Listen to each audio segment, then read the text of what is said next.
The UK railway has served us well for many generations, from steam to diesel and now electric engines, all possible thanks to the amazing engineers who built the line and put this all together. In this episode we'll take a look back at the various stages of production and the levels of work the engineers put into it. From 1831 we'll take a look back deep into the history of the South Western Main Line. These are the changes to the line.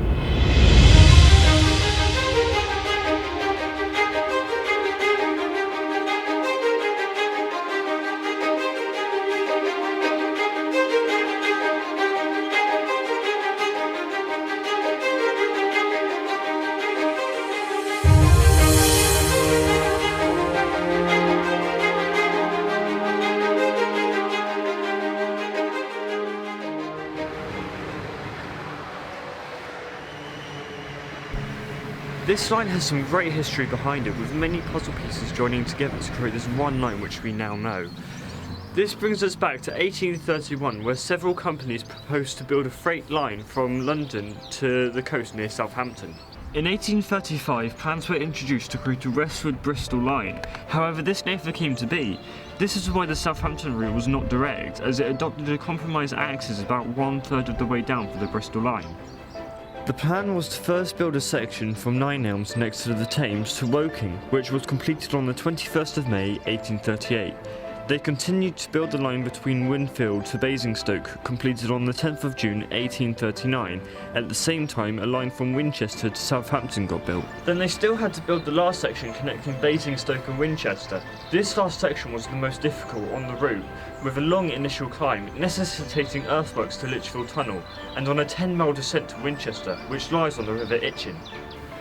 Once this line was built, it played a big role in transporting goods from Southampton docks to the London capital, as at the time this was the easiest way of transporting large quantities to London.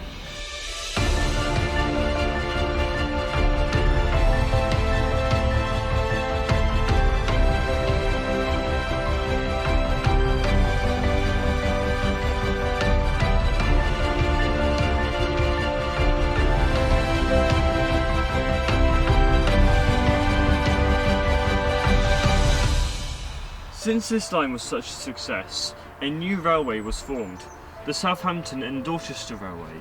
It was built in 1845 and set to be completed in 1847. It avoided Bournemouth, but ran through Ringwood and Wimborne Minster before reaching Dorchester. The line takes a winding path, as this was easier for the engineers to construct, rather than going through the forest now known as the New Forest. The idea was to build southward through a village called Lyndhurst, but because of the obstacles, the construction wasn't possible, so it diverted to a smaller village, Brockenhurst, where the line takes a west direction towards Ringwood, and then towards Dorchester, where the line was completed. The line was nicknamed Castleman's Corkscrew, named after Charles Castleman, who was a major figure in the enterprise. 20 years later, in 1865, the railway was connected to the GWR line to Weymouth, which now forms the current terminus of the line. A few years later, they planned to create a branch line from Broadstone to Central Pool, which continued eastward to Bournemouth, a town that was developing as a seaside resort. This later came into effect and was built.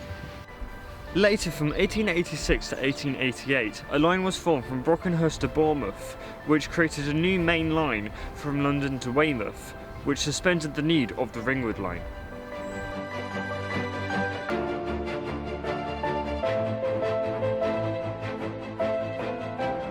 This was later removed, but there are still some remnants of this line, such as some old ballast and bridges, and a clear footpath which leads straight through the New Forest. Nothing's really changed since 1890, except for some expansions like adding more track to the route, electrifying the line in 1967, and extending to Weymouth in 1988. This now leaves us with the line we know so well today. This is the South Western Main Line.